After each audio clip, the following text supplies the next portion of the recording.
नमस्कार दोस्तों।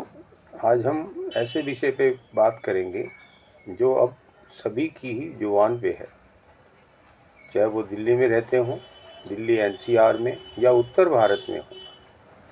यह विषय आपसे छिपा नहीं है। ये विषय है दिल्ली में बढ़ता वायु प्रदूषण। सत्य बात तो ये है कि प्रदूषण इतना बढ़ चुका है कि वो हम सब से बाहर हो गया है कि किस प्रकार को इससे होने वाले प्रभाव को हम कम कर सकें। इसके लिए हमें आपस में मिलजुल के एक प्रकार से प्रयत्न करने पड़ेंगे, क्योंकि हम सब प्रभावित हैं और कहीं ना कहीं पीड़ित भी हैं। आप देखेंगे छोटे बच्चे या जो लोग बीमार हैं वे, या बड़ी उम्र के, वो तो हैं ही। अब तो एक जो युवक आदमी है, स्वस्थ लगता है, वो भी कहीं ना कहीं सांस लेने में परेशानी महसूस कर रहा है। इस वायु प्रदूषण से हम किस प्रकार अपने आप को बचा सकते हैं, या यूं कहें कि इसके प्रभाव को किस तरीके से हम कम कर पाएंगे, ये आज मैं आपसे साधारण ज्ञान साझा करने की कोशिश करूंगा।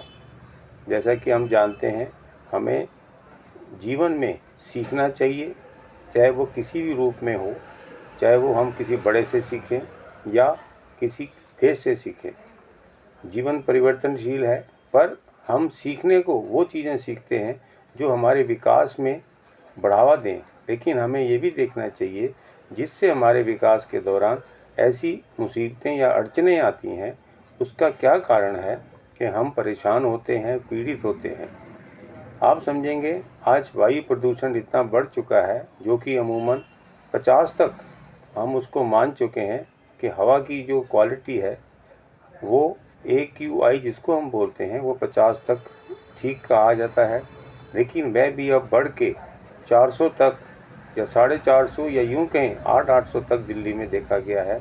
यदि हम कहेंगे कि थ्रेशोल्ड वैल्यू अब 400 तक आ गई है तो कहना गलत नहीं होगा। ये खाली NCR में नहीं है, बल्कि उत्तर भारत में भी इसका प्रकोप और प्रभाव नज़र आ रहा है।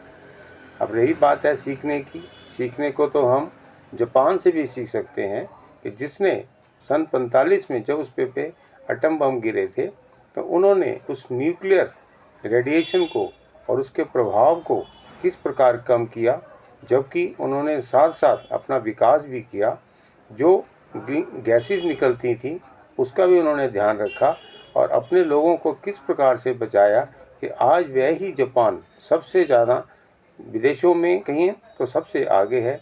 आज वहाँ पे औसतन आयु आदमी की 100 वर्ष की हो गई है। चाहे वहाँ की स्त्रियाँ कुछ ज़्यादा समय तक जीती हैं, जबकि उस देश के अंदर किसी भी प्रकार से आप देखें, किसी भी प्रकृति ने उनका साथ नहीं दिया, लेकिन लोगों ने उस प्रकृति को दोबारा से पुनर्जीवित कर दिया। ये हमें सीखना चाहिए। अब रही बात है हमारे प्रदेश नज़दीक में कौन है पड़ोस में, राजस्थान, जहाँ पे आंधी या रेत उड़ता है, वहाँ तो बवंडर भी आ सकते हैं। आंधी के जिसको हम टॉर्नेडो कहते हैं। दिन में गर्मी बहुत होती है और रात के अंदर ठंडा बहुत होता है। कहने का मेरा अभिप्राय ये है, वे लोग किस प्रकार से अपने आप को सुरक्षित रख पाते हैं, चाहे वो डाइट ऐसी लेते होंगे, ऐसा अन्न खाते होंगे। आप ये देखे होंगे वहाँ पे एक खाना विशेष मिलता है जिसको दाल बाटी चूरमा कहा जाता है। वहाँ के लोग लाल मिर्च भी कम नहीं खाते, खूब खाते हैं। वे गुड़ और घी का इस्तेमाल भी बहुत करते हैं। ये लाल मिर्च जो है एक प्रकार से बलगम को बाहर निकालने में सहायक है। ऐसे ही जो गुड़ है वो भी हमारे बलगम को बाहर निकालने में मदद करता है। आपने अक्सर सुना होगा कि जो लोग पेंट की फैक्ट्री में, कपड़े की फैक्ट्री में या सीमेंट की फैक्ट्रियों में काम करते हैं या प्रिंटिंग प्रेस में काम करते हैं, वहाँ भी गुड़ का प्रयोग हो रहा है। मेरा कहने का ये भाव है, जो हम वर्षों से, शताब्दियों से इन चीज़ों का इस्तेमाल करते आ रहे हैं, तो हमने इन चीज़ों को छोड़ दिया है। ऐसे ही मैं कहूँगा कि कुछ चीज़ें ऐसी हैं जिनका हम यदि अनुपालन करें तो निश्चय ही इस प्रकार के जो वायु प्रदूषण से होने वाली परेशानियां हैं उससे हम काफ़ी हद तक अपने आप को बचा सकते हैं। यदि हम वायु प्रदूषण एक प्रकार से इस तरीके से बढ़ गया है, ये एक महामारी का रूप ले रहा है।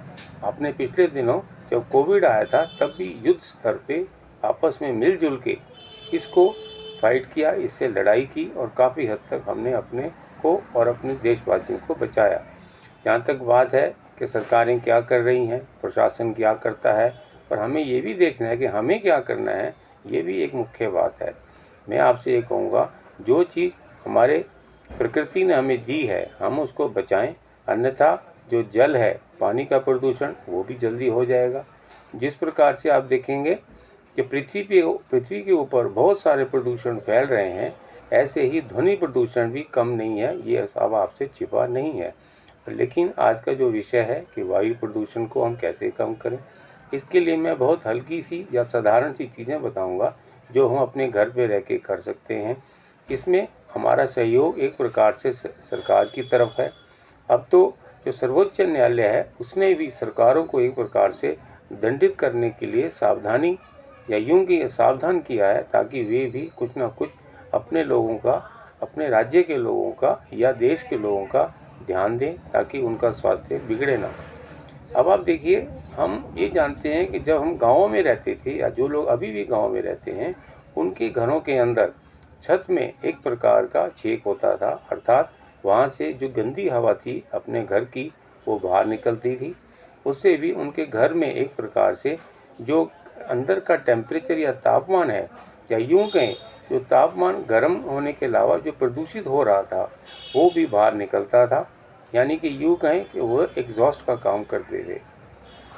ऐसे ही आप देखेंगे, जो लोग गांव में रहते थे वो मोटा अन्न खाते थे। रही बात मैंने आपको अभी बताई, जो राजस्थान की मैंने बात बताई, वहाँ के लोग बाजरा बहुत खाते हैं, वहाँ के लोग मकई भी खूब खाते हैं। लेकिन ये कहने का प्रभाव मैंने आपको बताया, जिस प्रकार से गुड़ और मिर्च उस प्रदेश में जो फसल होती है वो ही उनका भोजन होता है, और वो अपने आप को प्रदूषण से बचाने में सहायक होते हैं और कारगर होते हैं। रही बात है कि हमें अब क्या करना है, पहली बात तो ये है कि हम घर से बाहर कम निकलें, विशेषकर बच्चे या बूढ़े या जो लोग बीमार हैं। इसके अलावा हम बाहर निकलेंगे तो मास्क पहने, बाहर निकलने से पहले अपने नाक के अंदर सुबह शाम साफ करके गरम तेल या गुनगुना तेल जिसको हम बोलते हैं वो लगाएं, चाहे सरसों का हो, नारियल का हो, तेल हो या ऑलिव ऑयल या जैतून का तेल हो। आप गले को 2-3 बार गर्म पानी से साफ करें, मुंह धोएं, पूरी सफाई रखें, जितना हाइजीन रहेगा उतना बढ़िया है। रही बात हम खाने के अंदर क्या ले सकते हैं, जैसे तुलसी के पत्ते हम अवश्य लें, और दालचीनी है उसका हम प्रयोग करें, लौंग का प्रयोग करें, जो सौंठ मिर्च पीपल जिसको हम बोलते हैं, अदरक जिसको बोलते हैं, अदरक यदि हम ताज़ा खाएंगे जो सब्जी वाले के यहाँ मिलता है उसका प्रयोग करें। हल्दी भी हमारे को सब्जी वाले पे मिल जाती है, उसका प्रयोग करें। आंवले का भरपूर प्रयोग कर सकते हैं। गर्म पानी का सेवन करें, बहुत अच्छा होगा। ऐसे ही गरारे जैसे मैंने आपको बताया, आप उसके अंदर चाय की पत्ती में हल्का सा नमक डाल के वो कालापन जो आ जाता है उससे भी आप गरारे करेंगे, निश्चय ही लाभ होगा। आप देख रहे हैं जिस प्रकार से इस बीमारी के कारण इम्यूनिटी हमारी बहुत प्रभावित हो रही है, यहाँ तक हमारे जो चमड़ी है उस पर भी प्रभाव हो रहा है, हमारी आंखें हैं वो भी उसमें एलर्जी हो रही है, यहाँ तक कि हमको नज़ला जुकाम खांसी के अलावा हमें सुनने में भी कहीं ना कहीं इसका प्रभाव हो रहा है। इसके अलावा खांसी, दमा, एलर्जी ये बहुत ज़्यादा हो रही है। जिन लोगों को ब्लड प्रेशर है वो भी तनाव के कारण कहिए या इस वजह से कहिए, लेकिन ये भी तनाव से पीड़ित हैं, उनको भी ये स्ट्रेस के कारण कह लीजिए, उनका भी ब्लड प्रेशर बढ़ रहा है। जिस प्रकार से आप देखेंगे हमारा जो हार्ट, लंग्स ये सब प्रभावित हैं, ऐसे ही हमारी किडनी भी प्रभावित होती है, हमारा लीवर भी प्रभावित होता है, और हमारे ब्लड के अंदर इस प्रकार की गैसेस आती हैं जो कि हमारे शरीर के लिए नुकसानदेह हैं। इस प्रकार के प्रदूषण से sulphur dioxide, carbon dioxide, nitrous oxide ये सब आम है। इसके अलावा आप देखेंगे O3 अर्थात ओजोन जो है गैस, जिसका प्रभाव हमारे स्किन पे या हमारे शरीर पे बहुत हो रहा है, ये भी अब पृथ्वी के पास आ गया है, अर्थात उससे भी हम प्रभावित हो रहे हैं। तो मेरा ये कहना है, आप अपने आप को बचाने के लिए बाहर कम जाएं, मास्क का प्रयोग करें, जो बातें मैंने आपको साधारण सी बताई हैं उसका प्रयोग आप अवश्य करिए, प्रिवेंशन भी होगी और हमारा बचाव भी होगा। तो मैं ये कहूँगा, प्रदूषण करने के लिए, रोकने के लिए अपने घर के अंदर कुछ ऐसे पौधे रखें, जैसे मनी प्लांट है, स्नेक प्लांट है, इन सब का आप प्रयोग कर सकते हैं। इनको रखें, चाहे अपने ऑफिस में रखें, इसका प्रयोग करें।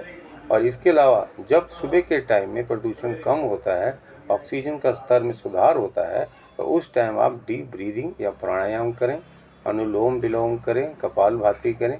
ये आपके लिए बहुत ही बढ़िया होगा, ताकि अपनी इम्यूनिटी भी अच्छी रहेगी और हम कहीं ना कहीं इन सब रोगों के बढ़ते प्रभाव को हम कम कर सकते हैं। ऐसी मैं आपसे आशा करता हूँ कि आप अपने आप को उन्हीं पुरानी चीज़ों की, पुश्तैनी चीज़ों की, जो पारंपरिक रूप में हम इसको प्रयोग करते आए हैं, उसका आप हमेशा ध्यान दें और इनका सेवन करें, ताकि आपकी इन चीज़ों के प्रभाव को हम कम कर सके, अधिक से अधिक निरोगी रहने का प्रयास करें। Thank you very much.